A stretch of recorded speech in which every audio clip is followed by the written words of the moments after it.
So what really brought me into the art world and what made me pursue art was a lot of it coming from my home. A lot of it, my mom was always very influential in that, and making sure that I had the ways to create and kind of express myself.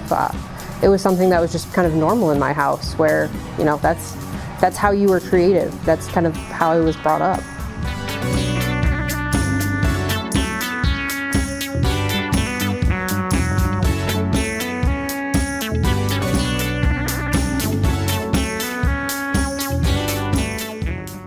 So it's something that I like to have my art kind of looked at as its own object. I don't like a lot of people to look at it and say, oh, I know the person, I know the individual, I know their background. I kind of want it to just stand on its own as both decorative objects, but also something that somebody can really put themselves into the art.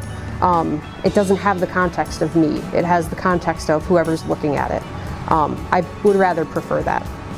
So a lot of this process is just sort of working with, like I said, these modular forms, where it almost is, like I said, a really meditative property to it, where you're just sort of, I've got some basic stitches that I do with my crochet, where I'll sort of start to just let them kind of wander.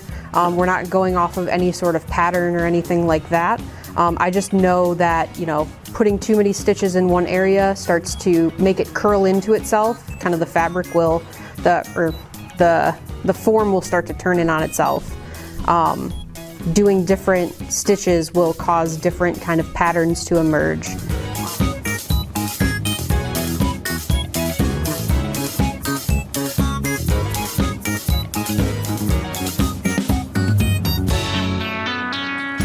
So a lot of it kind of starts with tactility, with the idea of, the craft that I'm using, which is yarn, which is, knitting, crocheting, weaving. And I really just started as that meditative process where I'm making these smaller pieces, I'm seeing the colors, I'm seeing the forms that are kind of coming out of what I'm making.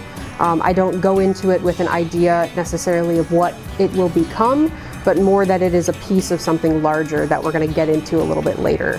So it's something that really, it's one piece of a larger whole, which is kind of my philosophy with, not only art, but kind of life itself as this interconnected thing where I might start thinking that I'm going to use this, this blue piece for something, down the line that's, a wearable, which then later becomes something that, it looks a little bit better in a wall hanging, or it looks like something that's more sculptural.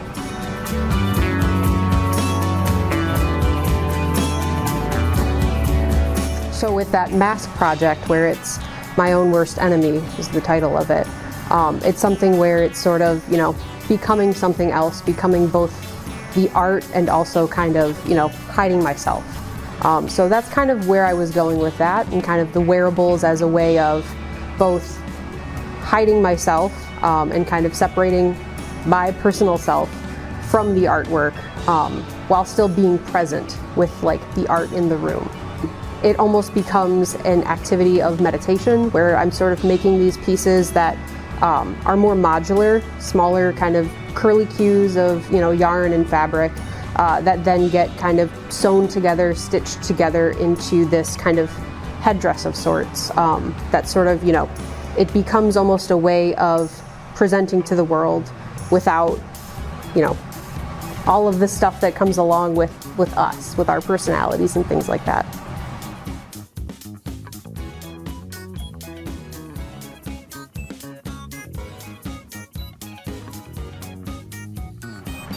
I think just art as a cultural touch point is just so important, and especially what the DCA does here, what the DIA does, what museums do across the country really. Bringing kind of art and this kind of different way of thinking. I mean, if you really think about it, what does art do but kind of open your eyes to different perspectives? And I think that's something that, especially in today's day and age, is so important. So it is something that, I'm so blessed that my mom and, my family has always been very supportive of this. And I really feel like places like the DCA make a great, opportunity for other little budding artists to kind of come and have that ability. in 3, 2,